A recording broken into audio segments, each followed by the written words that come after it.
Congratulations immensely to our women's basketball team and our men's basketball team.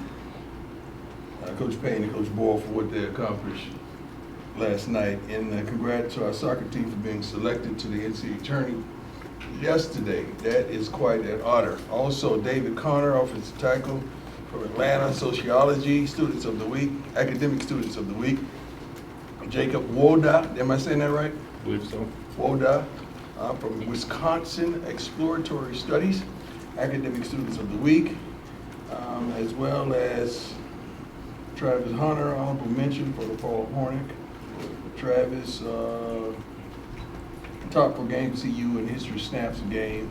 Second player at FBS at 3 touchdown receptions. 3 receptions since Champ Bailey, which is unbelievable. I played with Champ, Hall of Famer. Bassett has been unbelievable. Mark is 17 punts inside the 20, including 8 inside the 10 and 3 inside the 5, which is unbelievable. And I think we messed up a couple more that he would have had inside the 1. We'd have done our jobs right. Kid is unbelievable. Xavier Weaver, 60 receptions, 783 yards, setting new career highs for himself. And he's on pace for 1,000 yards this season, which is phenomenal.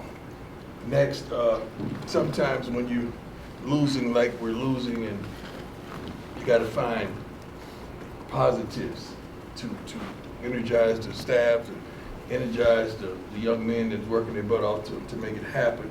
So we presented some statistics to our team yesterday, and I wanted to share them with you. 18 turnovers defensively, tied for 4th in the country. 8 fumbles recovered, tied for 4th in the country. 10 interceptions, tied for 7th in the country. 23 sacks, tied for 12th in the country, and a 36% stop rate in the red zone. 14th in the country. And offense through 9 games, I'm comparing this to last year at this particular time. I think we're averaging 16 more points a game and almost plus 86.5 yards a game. Passing wise, it was 8 touchdowns, 8 interceptions at this point a year ago. Now I think with 24 touchdowns, 3 interceptions, plus 1,100 yards, almost 1,200 yards.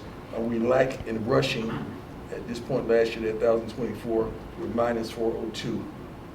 So we're suffering in that aspect, but there's a tremendous amount of positives that we must glean on with these young men, because they're playing their butts off, and like I reiterate today, there's no quit in them. And that's one thing that draws me closer and closer to them, and I love it, that is no quit in them. They have not shut it down. They're still fighting their butts off to the end. Let's go. Questions? Ariel? Okay, before we get into any of the football, the women's team, they just took down an absolute delight. Is it safe to say that they're coming? They're coming, and we should have played their theme music, because they're balling. You know, I'm a huge fan of their coach, Coach Payne. She's unbelievable. Just to see her do her thing and witness her practices, and to get instant and constant feedback from my daughter who's there. And she called me late. I was already asleep. I was so tired yesterday, and she just called me screaming in the phone and so happy and excited and full of joy about that accomplishment. That is huge. We cannot underestimate what they just did. That was huge for the program. It was huge for the university and women's basketball. Bless you. Hats off to them. I wish I could have been there to witness it myself, but it was a blessing. Go ahead, Mick. Hey, Coach. Mick Miller, Fox 31. In the last dance, Michael Jordan talked about one of his greatest strengths was being able to take a negative and turn it into a positive. Yeah. How are you able to do that with this team at this junction in the season? Well, everything is, my life is positive. You gotta understand, I don't dwell on yesterday. You know, losses are hard to flush tremendously for me though, because I'm a bona fide winner. I'm a positive person throughout anything, so I don't really dwell on it. I'm a natural fixer, and I want to fix things. I want to make things work. I want to make things right. I want our fans to be pleased. I want our AD to be ecstatic, and I want our kids to all go pro and be successful in some form of fashion, and that includes winning. Jimmy? Coach, that's, Jimmy Sear, Fox 24/7 Sports. It's the second week in a row the defense is taking a step forward. What do Yeah. you think's been that switch lately? Excuse me? What do you think's been the switch to get the defense more productive? Just starting to understand the expectation. Defense is always a little harder to get going than offenses. I mean, because you're trying to stop somebody instead of somebody, it's like you're trying to stop me from getting to that darn whiteboard, and instead of, that's kind of tough. When you are trying to, the person that's offensive usually have much more success early on. The defense is getting it. They are understanding the scheme. They understand the expectation, and they have consistent energy.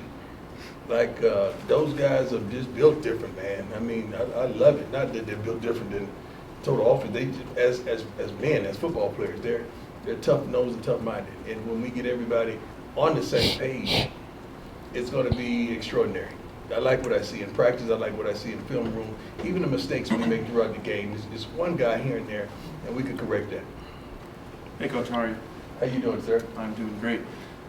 It's obvious to see how real momentum is inside of a game. Yeah. How real is it inside of the season, week to week? I don't know if it's inside of the season, but it has a lot to do with opportunities.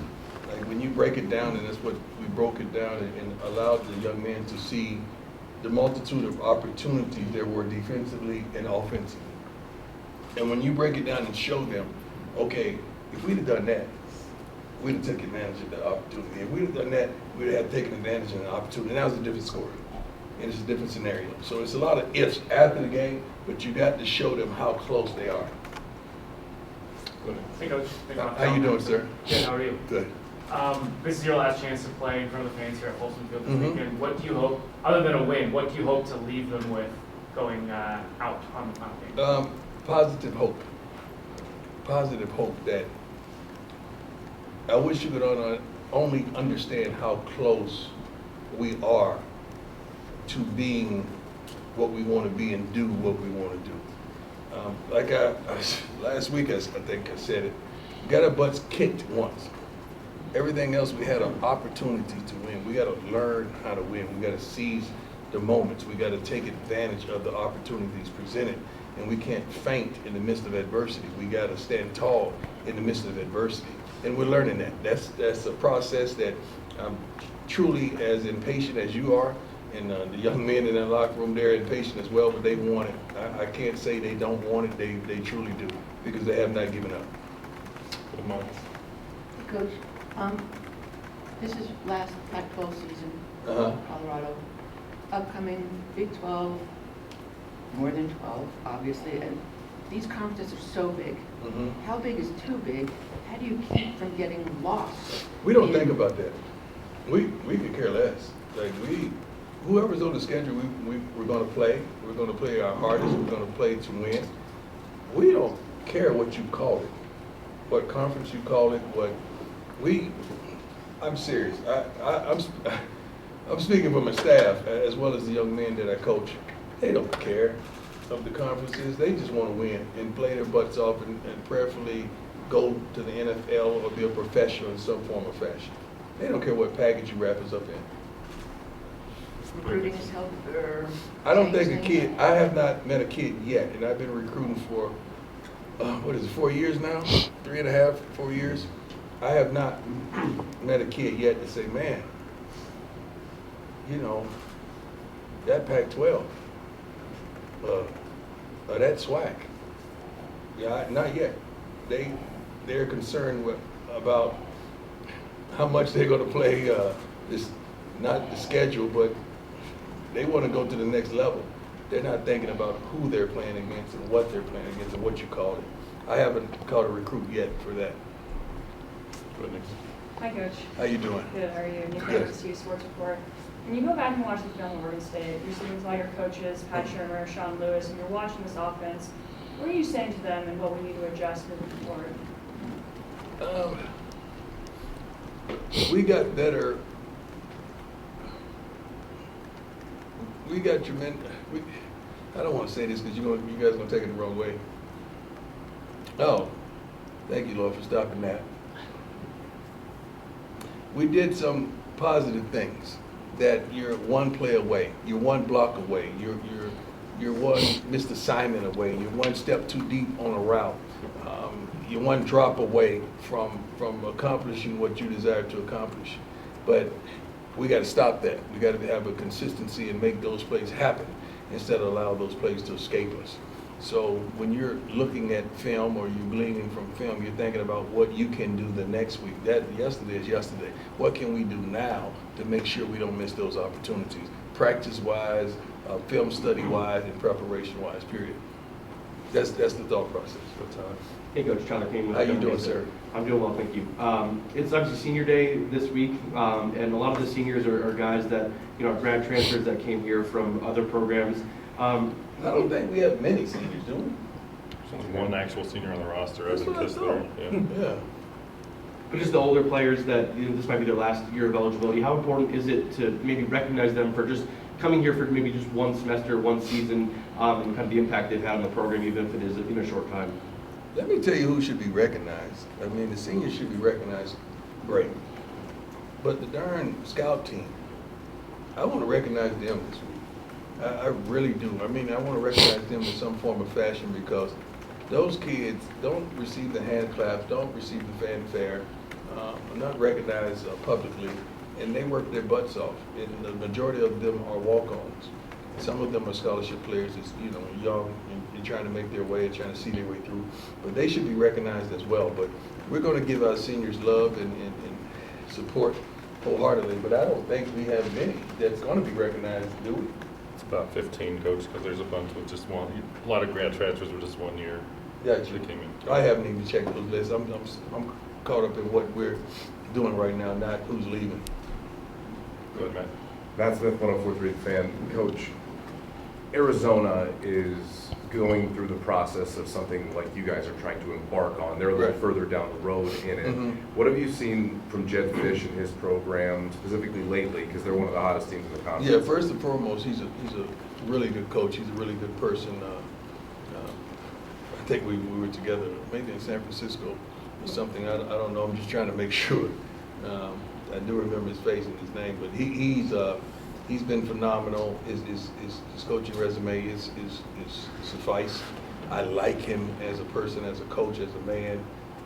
What he's doing with that program is phenomenal, and I love everything he's doing. And his kids are playing hard. They're not being penalized much, and they're playing hard, and they're making the plays that they need to make. How much do you look at a program like that as you're going through this process to learn and maybe take some things from and try and absorb from? I can't say I do. I mean, I would be lying if I do. I have so many people I could lean on. I mean, just having wonderful talks with guys who've been in these situations. I think a couple weeks ago, talking to Coach Johnson, Jimmy Johnson, it was phenomenal. I talked to Coach Zimmer all the time, Barry Switzer. It's so many guys that I could pull from, and I do gravitate to them. Even guys that weren't head coaches, but they had positions, not just in the NFL, but in college football, that I lean on that you may not even know of, but they've been there and done that. So I have a database of some lofty people that I could glean from.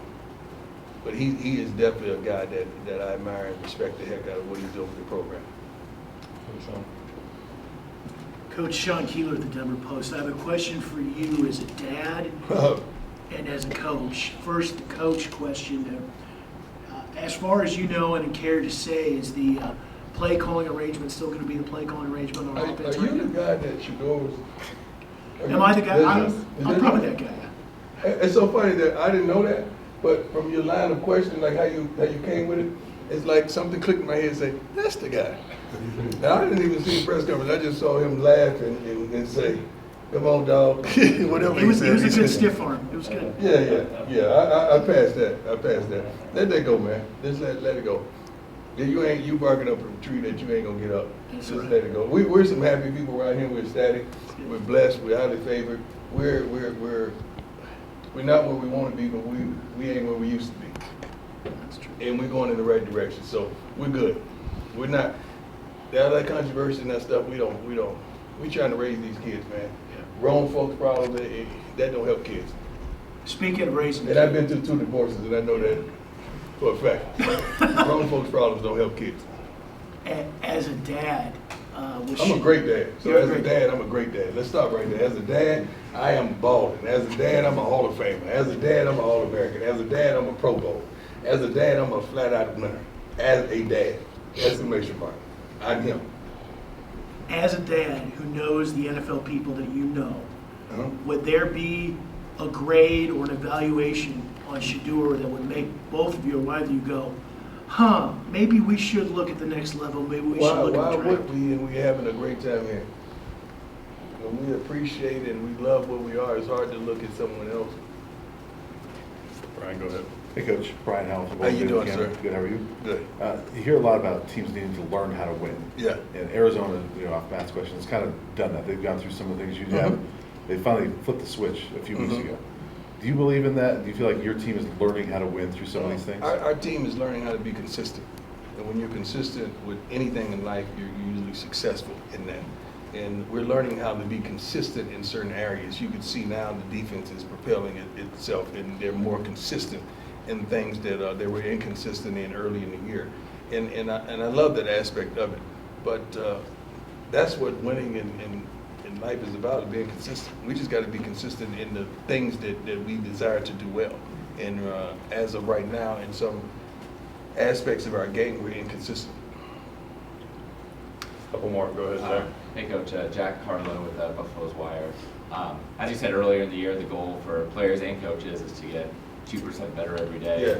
But now nearing the end of the season, just what's the number one thing that you've learned about yourself as a coach? Patience. Patience. That's it. Patience. I love patience. You guys know I ain't perfect, man. I chase that. And patience is everything. I mean, when you're used to, you got to understand, man, we coming from where we came from, I don't think we lost a regular season game in 2 years. Then coming in high school, shoot, maybe one in the last 4 years or 3 years. That's tough to be patient and understanding that this formula of winning, you got to get pieces, you got to, everyone has to be all in. You got to paint the picture, and they got to understand the portrait that was painted. You got to all be on one accord. Last one, go ahead, Adam. Hi, Coach Adam. Mr. Tiger, How you doing, 24/7 sir? Sports. Doing well. Shador's obviously been under a lot of pressure this year. How has he continued to handle that without it becoming a negative? And what's been kind of your message week to week as far as that goes? Shador is a pro, man. He's a pro playing college football. I mean, he knows how to handle you all. He knows how to take care of his academics. He knows how to act in public. I mean, he has fun with the game. When he's holding up his watch and all that stuff, that's fun to him. He's a kid. You guys try to put adulthood on him. Don't want him to enjoy his life and his game. He's a great. You don't know him like I know him. I'm his dad. He's a great human being. He's really a great young man. He's good for the game. He's good for his teammates. He's good for college football. And the way he's handled that adversity, that we're in the same book. We've always won. So this is tremendously tough, hitting this hurdle that we've hit. So I don't see him flinching. I don't see him quit in him. I don't see no shutdown in him. He's studying and preparing just as he would any other time. The same preparation when we were winning.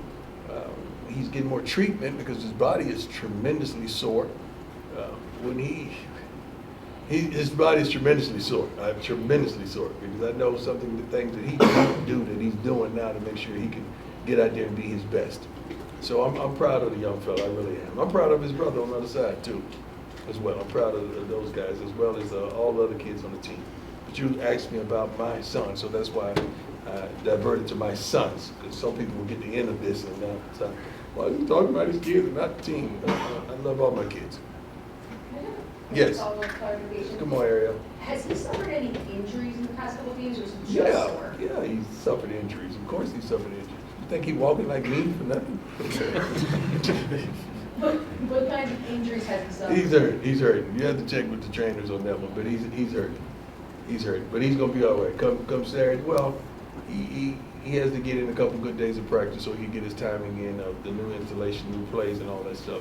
So he'll be okay come Saturday. With that, is there any focus to take a little pressure off of him with a little bit more of the running game? Don't you think we've been trying to Come on, guys. Y'all ain't nothing crazy. Shoot, what you think we've been trying to do? It's so funny that you guys think it's just like, you just go out there and hand the ball off, you just run down the field, right? We Well, I'm do just it. asking. I mean, it just seems like it would be something that So we that just would want be- to call pass plays after pass plays after pass. We don't want to run, right? Yeah, we don't want to run. All right, thanks. We're Coach. against running.